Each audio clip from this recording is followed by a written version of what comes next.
দর্শক দেখতে পাচ্ছেন আমাদের ছোট্ট পাখাল বন্ধু তিনজন, এই যে একজন দুইজন তিনজন। আম্মু তোমার নাম কি? আমার নাম সেহরিস আহমেদ নূর। তুমি কোথা থেকে আসছো আম্মু? আমি মিরপুর থেকে আসছি। মিরপুরে বাসা? হ্যাঁ। পাখি নিতে আসছো? হ্যাঁ। এই যে ওর হাতে দেখতে পাচ্ছি আমরা এলবিনো কোকাটেল, ও একটা দেখতেছে হয়তো কিনে দিবে ওর বাবা মা। এইখানে একটা দেখতে পাচ্ছি পার্লে কুরো নিয়েছে। আম্মু তোমার নাম? আমার নাম সোহাইরা আহমেদ নূর। তোমার বাসা কোথায়? মিরপুর। মিরপুর। পাখি এটা কি পছন্দ হচ্ছে তোমার? হ্যাঁ। পছন্দ হচ্ছে, নিয়ে যাবা? নিয়ে যাবে। এই যে আমাদের একটা ছোট্ট বন্ধু আছে পাখাল বন্ধু, কই তোমারটা কই হাতে?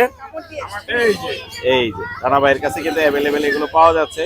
রানা ভাই, জি, এগুলো এটা কি মিউটেশন? এটা হলো আপনার কিনসন রেড বেলিট। হিমসন। এগুলো আপনি 12,000 করে রাখা যাবে। 12,000 করে। জি। ওর হাতে যেটা আছে এটাও 12,000, তাই তো? জি জি জি, আচ্ছা, 2500 টাকা। 2500 টাকা না? জি জি, আপনার মোবাইল নাম্বারটা বলে দেন রানা ভাই। 0191 4291 297